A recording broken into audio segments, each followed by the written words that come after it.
Probablemente estos días os hayáis hecho la pregunta de cómo afrontar lo desconocido y si realmente disponemos de herramientas para hacerlo.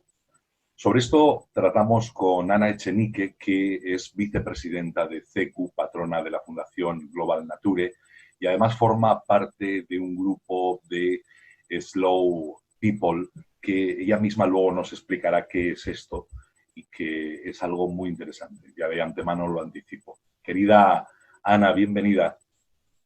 Gracias, Vamos a bien intentar hallado. buscar un poquito de luz, que tú eres una mujer lúcida y siempre tiene una capacidad de análisis muy interesante.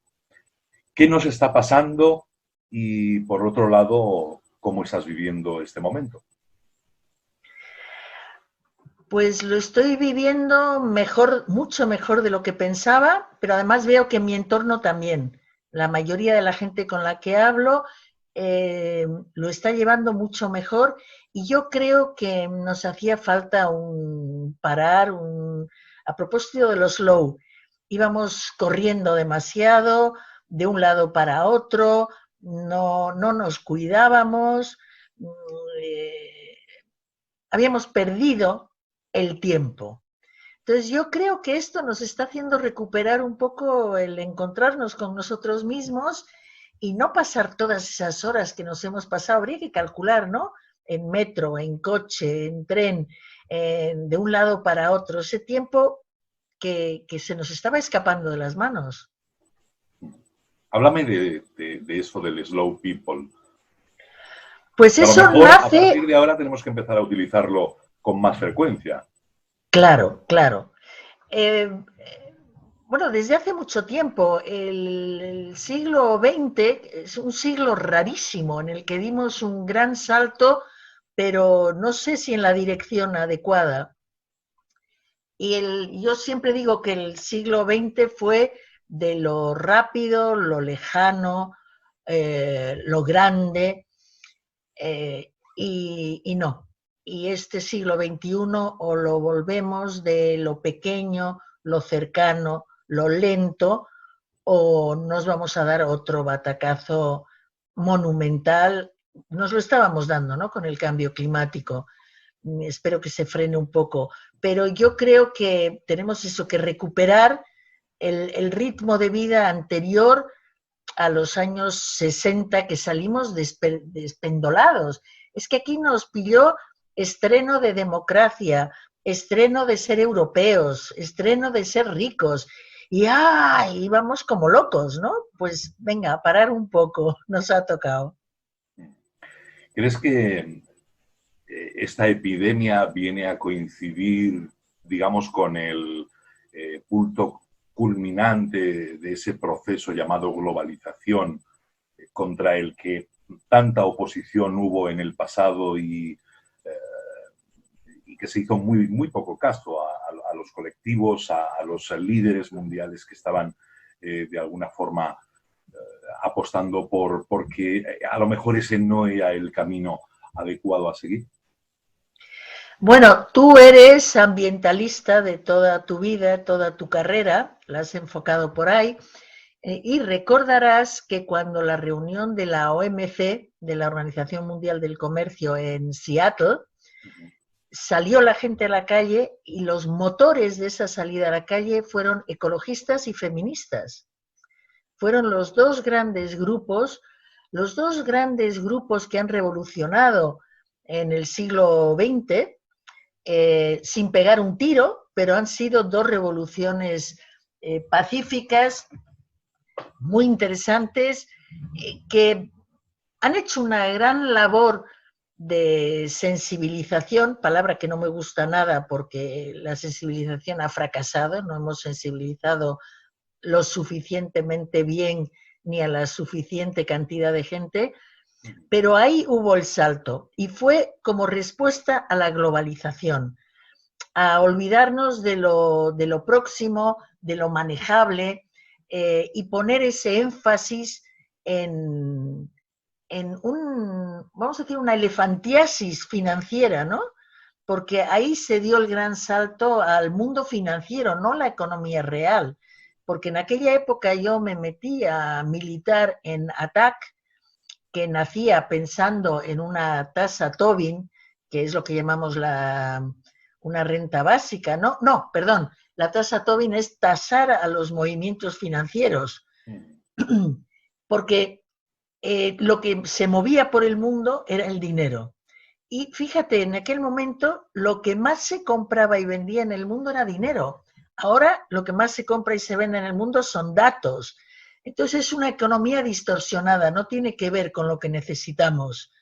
Y lo hemos visto, no hay mascarillas, no hay batas, no hay una serie de respiradores y no hay la posibilidad de hacerlos porque hemos desmantelado nuestras economías reales, se han desplazado a Asia y nosotros vivimos de servicios y de esto, de producir datos y mundo financiero. Tú imagínate que empieza el coronavirus y ante las primeras noticias cae la bolsa y a los 2 o 3 días sube otra vez. Y todo el mundo, qué bien, ha subido la bolsa, pero tú eres tonto. O sea, han aparecido los buitres a comprar las acciones baratas y va a estar subiendo y bajando todo este tiempo, porque la bolsa no es un indicador de una economía saludable. La bolsa es un juego en el que participa mucha gente que no se compra ni se vende nada.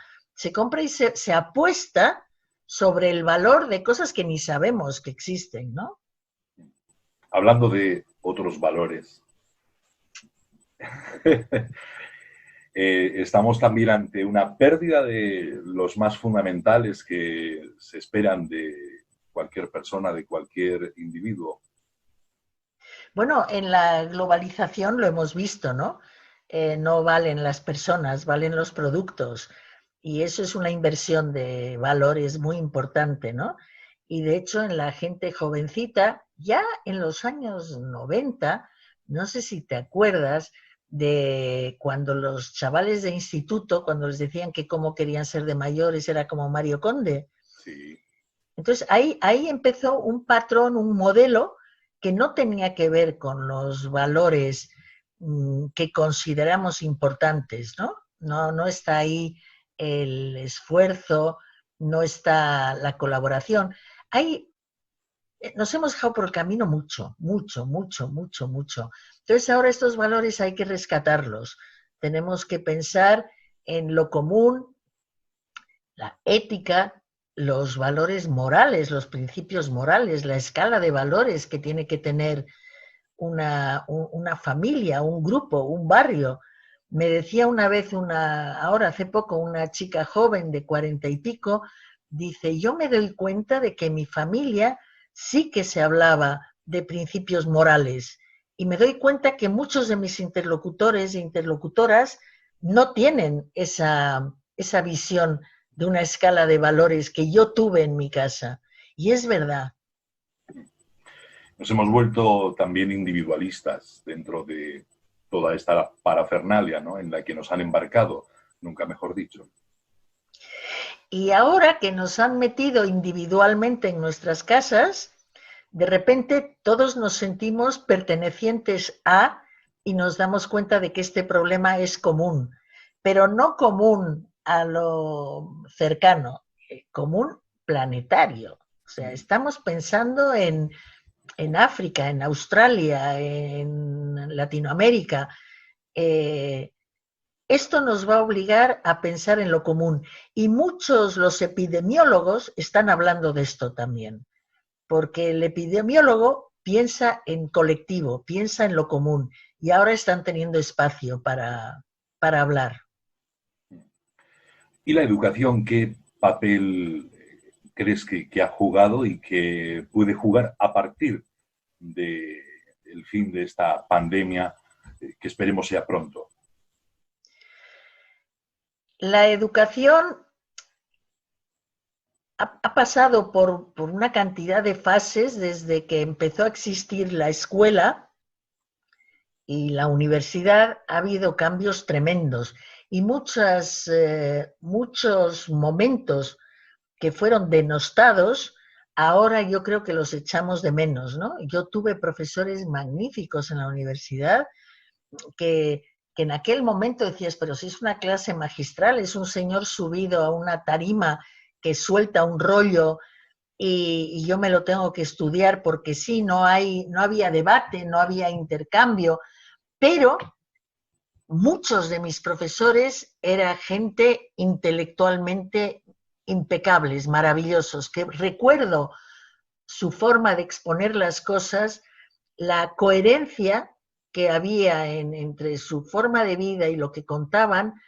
Eran personajes muy austeros. Yo tuve un profesor de filosofía que era Paulino Garagorri, que era un tipo físicamente imponente, era un tipo flaco, vestido de negro, alto, enjuto, y tenía un coche, un Citroën o algo así, con los guardabarros estos de las ruedas, no sé, pero era un coche como de película antigua, ¿no?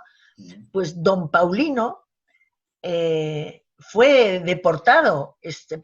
Claro, yo estuve en la universidad en los años 60, finales de los 60, y a don Paulino, por lo que decía en sus clases y por lo que escribía, se lo deportó a una isla canaria, ahí aislado, igual cuando se deportó a Tierno Galván, cuando se deportó a Aranguren. ¿Por qué se deportaba a esta gente? Porque esta gente hablaba de las cosas importantes de verdad. Y hablaba bien, y hablaba con un vocabulario que no daba lugar a dudas, ¿no? Entonces, aquella universidad no era la mejor, porque también había profesores muy malos, ¿no? Pero lo que ha venido después, ¿qué te voy a contar, no? De este mercadeo de másters, este individualismo en la universidad, este no compartir apuntes, no compartir conocimientos. Ahí es donde se ve el individualismo en su mayor escala, yo creo. Y la otra educación, la que nos hace más libres de alguna forma, ¿no? No tanto la intelectual o curricular, sino la práctica, la del día a día. ¿Dónde ha quedado? La que se daba en la casa. Eso es. Es que ahí está, la educación, la base es en tu casa, pero no solo en tu casa, en tu tribu. ¿Sabes cómo se dice que al niño en África, en las comunidades antiguas, al niño lo educaba la tribu, porque realmente no todas las familias tienen las mismas características, pero al niño cuando decía un taco, el panadero le daba una colleja, porque no se decían tacos, y el panadero era parte del mundo que educaba al niño, ¿no? Eso se ha perdido totalmente, totalmente. Y ahora los profesores están en una situación realmente patética, ¿eh? Yo diría que como nunca ha sido de dura. Yo creo que maestros que les tocaba ir a dar clases en las urdes y en sitios de estos, se sentían más dignos y más valorados y más libres que ahora. Porque además el maestro se le atribuía una serie de cualidades y cuando a ti te atribuyen cualidades respondes a eso. Entonces, esto se ha perdido y ahora cuando un niño hace una barbaridad, el padre está del lado del niño, o sea, y el maestro no puede hacer nada. Yo creo que tenemos que recuperar una escuela que además es que hemos tenido grandes pedagogos, ¿eh? Hemos tenido a Freire, Piaget, Montessori, todos estos genios, hemos tenido el Instituto de Libre Enseñanza, en la que tú sabes que en la época del Instituto de Libre Enseñanza en la República, todos los colegios tenían que llevar a todos los cursos en Madrid un par de veces al año al Museo del Prado, pero además con unos objetivos muy, muy claros. Estoy leyendo un libro maravilloso sobre la historia de la pedagogía en varios países y en varios lugares, y lo que ha habido aquí ha sido maravilloso, y cómo lo rescató después en los años 60 el grupo este de Rosa Sensat en Cataluña, donde se fueron a formar todos los maestros que creían en una educación inclusiva, amplia, con estos valores, en contacto con la naturaleza, todo esto. Y de repente se nos ha ido la olla y nos hemos vuelto tontos. Juan Carlos, nos hemos vuelto muy tontos. Oye, estabas hablando, ¿no?, de la educación que empieza por casa, obviamente. ¿Aprenderán más muchos padres? ¿Será una etapa de aprendizaje esta cuarentena, este tiempo de Hombre, confinamiento? esta convivencia con sus hijos va a haber un antes y un después. Hay una gente maravillosa, los del GESIA, el Grupo de Sociólogos para la Infancia y la Adolescencia, que me han pedido, y tú lo puedes pedir por tus redes, que los niños de 4 a 14 años escriban 3 cosas que les gusten y 3 cosas que no les gusten del confinamiento. Y entonces a mí me están llegando los de los hijos, nietos de amigos, y son una maravilla. Entonces estar todo este tiempo con estos genios del sentido común que son los niños, los adultos deben estar aprendiendo mucho. De la libertad también estamos aprendiendo, ¿no? También, porque además estando apresados, es cuando más libre eres muchas veces. La libertad no va por donde estás. Yo tengo mi teoría particular que la libertad es una manera de ser. Hay gente que es libre y hay gente que no. Entonces, la libertad, hay gente que es más libre, igual que hay gente que es más inteligente, y hablando de inteligencia, como de la capacidad de resolver problemas, nada mucho más sofisticado. Pero la libertad con la inteligencia hace que seamos mejores todos. Y además que podamos salirnos del marco, ¿sabes? Porque estamos muy encasillados. No sé si recuerdas un juego que eran 9 puntos en una cartulina y que los tienes que unir sin levantar el lápiz. Uh-huh. Entonces te rompes la cabeza y la solución es salirte del cuadro que forman los 4 y ahí lo puedes hacer. Yo empiezo muchas de cuando participo en sitios, que nos tenemos que salir del marco.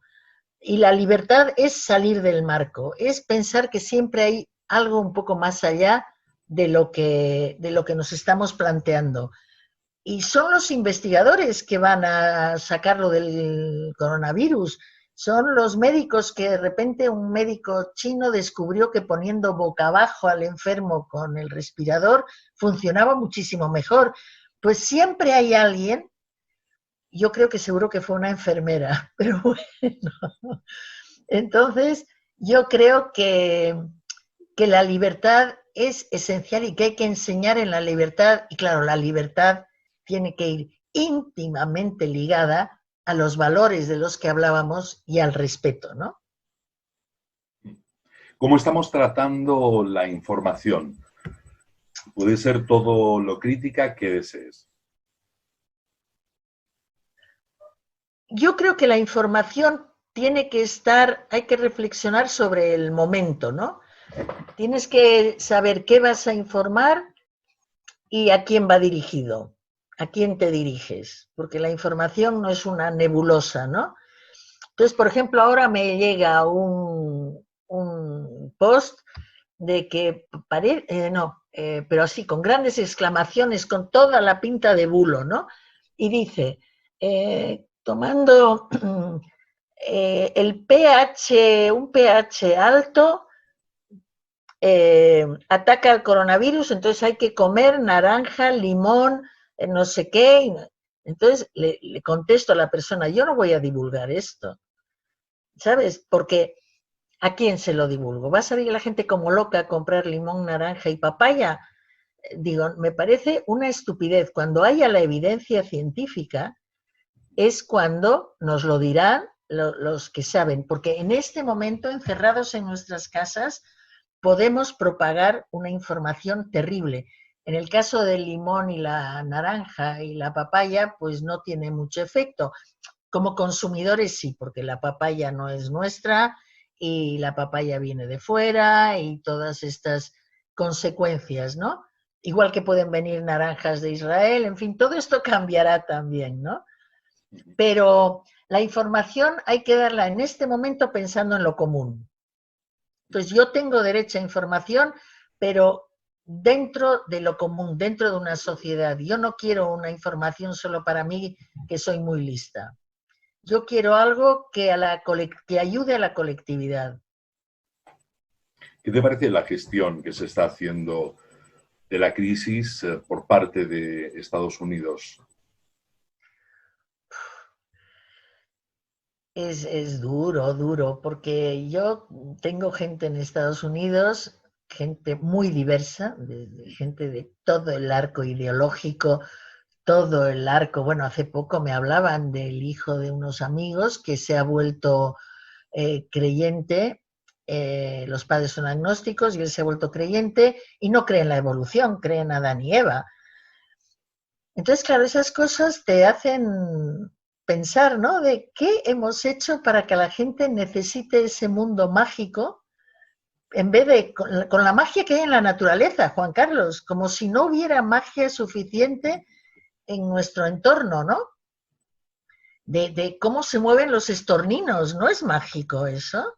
Y no es mágico cómo llegan las golondrinas y hacen sus nidos en sitios insólitos y vuelven y vuelven. Más ahora.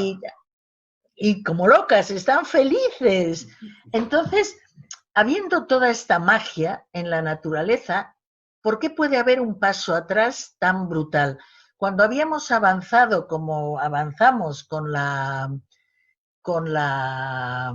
el estado de bienestar en los países del norte, ¿cómo podemos volver atrás y tener unos gobiernos con espíritu dictatorial, ¿no? Con ese ejercer el poder por el ordeno y mando, sin contar con que la sociedad, tiene que haber un sistema educativo que la vuelva más inteligente, más crítica y más creativa y constructiva, ¿no? Entonces yo cuando veo lo de Estados Unidos, que estoy viendo ahora todos los debates de Bush por las noches, de Trump, perdón, y, y realmente es impresionante cómo una mente probablemente privilegiada para los negocios se ha metido en este berenjenal que es gobernar y liderar. La palabra, yo no quiero tener líderes, yo quiero tener representantes, pero en fin, ese mundo va de liderar con una persona que solo entiende de una visión del negocio, que no es de la economía, es del negocio. O sea, yo invierto para tener beneficios. Esa es la mentalidad de ese hombre. Y con esa mentalidad no se puede gestionar algo tan delicado como lo que está pasando. De hecho, he visto, y le he oído a él decirlo, cómo se están poniendo camas y equipos en polideportivos y sitios de estos enormes, ¿no? Y dice que para la gente pobre que no lo pueda pagar, que se les va a facilitar créditos para que puedan pagar. Entonces, ya está pensando en que alguien va a hacer negocio con este drama que en gente pobre, malnutrida, alcohólicos, todo el mundo, este lumpen terrible, van a decirles, oiga, no me traten, a mí déjenme en paz, ¿cómo que me tratan y que voy a tener que pagar? ¿Pero de qué va esto, no? Entonces es terrible, es terrible. Es muy contradictorio además porque él ha alabado la gestión que están haciendo tanto España como Italia, pero en su caso no se aplica el cuento. No la ha alabado. Ha dicho que con los casos de España e Italia él está aprendiendo. Claro, él de ahí saca datos. Sí, pero está aprendiendo muy poco. No, porque él solo ve datos. Te digo que tiene mente de negocios. A él todo lo que hay detrás de eso le importa un pepino. Él quiere saber estadísticamente cuánta gente se cura, cuánta gente se muere y qué pasa con... A lo que están al loro es en en el futuro económico, ¿no? El que se llama futuro económico de este post que tenemos, pero no está aprendiendo. De hecho, yo le decía a un amigo pro-Trump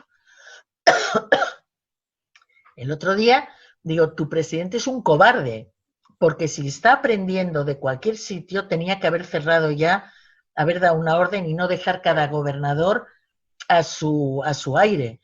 Entonces, pero es un cobarde, porque como empezó diciendo que era un país libre, que no se obliga a nadie a hacer nada, que el Estado nunca está por encima de los derechos individuales, está dejando que la gente se contagie. No tiene narices para evitar esto. Y me gustaría me gustaría que se contagie, me gustaría que se ponga realmente mal, que sobreviva, quiero que sobreviva, y sobreviva como para oír todas las críticas y ver todos los dramas humanos que han ocurrido por su forma individualista, egoísta y crematística de ver la vida, ¿no? Le puede suceder algo muy similar a Boris Johnson. Sí. Está en la misma situación. Sí, pero es un personaje todavía más... Como mira, te voy a contar un chiste muy bueno, porque en fin, se murió una señora en un pueblo y fue el cura, que era un cura de otro pueblo que no la conocía, y dice, bueno, ¿alguien quiere hablar de fulanita? Porque yo no la conocí y estamos aquí para despedirla. Y bueno, acortándolo, todos callados, y de repente dice, pero no queréis decir nada, y de repente dice una señora, su hermana era peor. Bueno, pues yo creo que Trump es peor. Su primo de Zumosol es peor. Está cayendo la noche, Ana. ¿Podríamos prender la luz? Un minutito.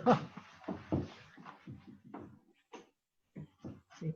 Se estaba poniendo muy íntimo esto. Sí. No por Boris Johnson. No inspira mucho. No, no, la verdad es que no. No, Te no.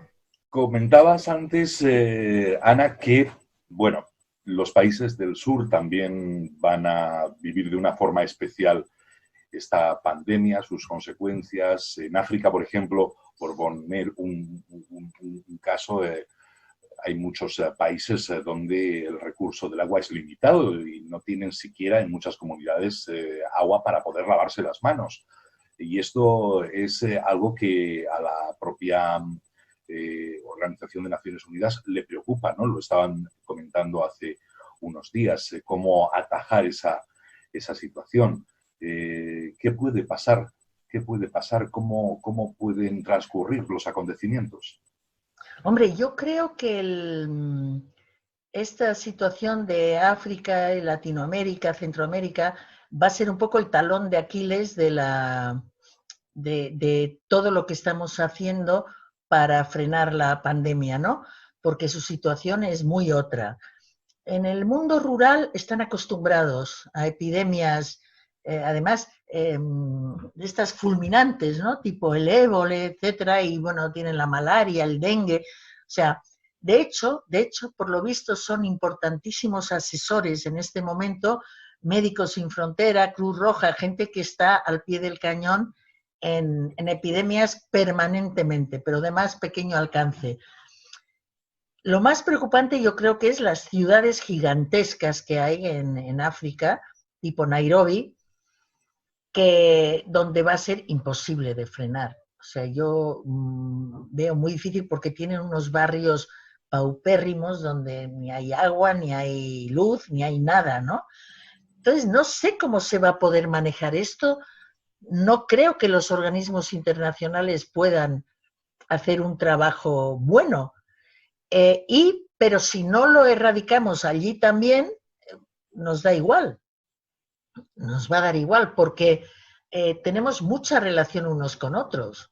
Claro. Ahora, en este mundo globalizado, es imposible cortar el contacto con nadie, y no sé qué podemos hacer, pero a todos sus demás problemas de guerra, de sus recursos, el abuso de las multinacionales y los países, se les añade este otro, que también se lo llevamos el norte para allá, y no sé qué pueda pasar, pero va a ser terrible, terrible. Y además, en África y en Latinoamérica, el nivel de los gobernantes es terrible. Entonces, hay mucho loco, hay mucho visionario, hay gente que ha llegado ahí por luchas tribales, por, bueno, tenemos Bolsonaro, ¿no? Y tenemos toda esta locura. Entonces, es bastante, es difícil de prever, ¿eh? Qué pueda pasar ahí, cómo pueda desarrollarse. ¿Quién ganará Porque la estas guerra? medidas que tenemos aquí, perdón, por ejemplo, unos chicos de mi barrio se han declarado voluntarios maravillosos y van y nos hacen la compra al barrio entero. Entonces así consiguen que no se llenen de gente las tiendas, a la tiendecita del barrio están haciendo un trabajo estupendo. Entonces nos hemos organizado, pero partiendo de una cierta, no, una opulencia. Yo le hago una lista a la señora de la tienda y me viene lo de la lista. A lo mejor falla una cosa, Sí. pero ¿qué hace la gente si se hace un confinamiento en una zona donde no existe esto? Duro, ¿eh? Sí, es desde luego una incógnita. Te preguntaba quién ganará la guerra. No hemos hablado de China, todo esto, ni de ese supuesto papel Sí. protagonista en todo lo que estamos viviendo, ¿no?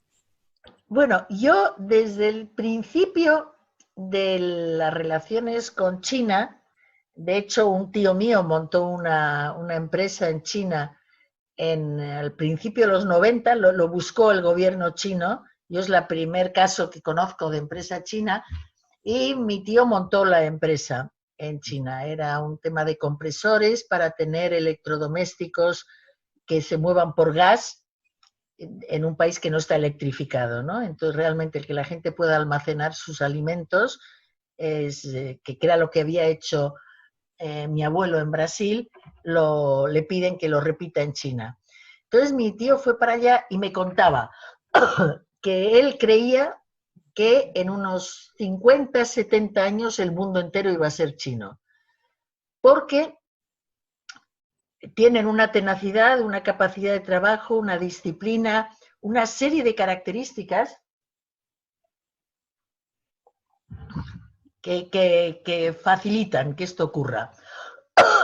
Pero sobre todo la capacidad de aprender y las ganas de salir de China que tienen todos. En el momento que tienen televisión, pasa lo que, no sé si te acuerdas que contaba Alfonso Guerra, que una vez en Marruecos, cuando pone la televisión en la habitación del hotel, ve un anuncio español, un anuncio de comida de gatos. Entonces, claro, tú estás en Marruecos viviendo de aquella manera y dices, jope, si los gatos viven así en España, ya sé a dónde hay que ir, ¿no? Y entonces pasa lo mismo con China. O sea, hay una serie de características nuestras que son atractivas. Y realmente yo hace poco, cuando en el metro coincidí con unos chavales chinos hablando en castellano entre sí, dije, ya es el salto. Ya son españoles, pero ya somos nosotros un poco más chinos. Y desde hace mucho milito contra la chinofobia, porque todo el mundo le tiene miedo al diferente y si el diferente es grande, pues parece que no importa denostarlo, ¿no? Y yo creo que no. Yo creo que todo lo que ha pasado con los chinos es porque nosotros lo hemos permitido. Nos hemos rendido a su poderío económico y hemos dejado, no hemos defendido nuestros valores, porque ellos no son empáticos ni son compasivos, pero mira, con este tema del coronavirus están enviando material, están respondiendo, con lo cual ellos están aprendiendo de nuestra forma de funcionar. Tienen una capacidad infinitamente mayor a la nuestra. Y como decía un autor, Bryce Echenique, que no es nada mío, pero un tipo maravilloso, que él decía, yo estoy perfectamente equipado para el fracaso. Ellos vienen de una historia, la historia china, están equipados para todo. Entonces, para el que salga, nos va a dar igual la posición que tengamos con los chinos. Poco a poco el mundo va a ser uno y no va a haber ni americanos, ni chinos, ni nada. Espero que sea para bien, un mestizaje total. Ojalá, ojalá. Ha sido un placer tenerte a bordo de este velero, querida Eres Ana un sol. Echenique. Pues nada, muchísimas gracias, Juan Carlos, porque tiene una parte terapéutica esta de poder hablar así, ¿no? Sí. Y lo dicho, que disfrutes, Ay, que mil esto pase muy gracias. pronto y que nos podamos dar un abrazo de verdad. Oh, oh, oh, ¿cómo va a ser? Pues Gran, mil gracias por invitarme, ¿eh? De a verdad. ti, gracias, un abrazo. Un beso. Chao.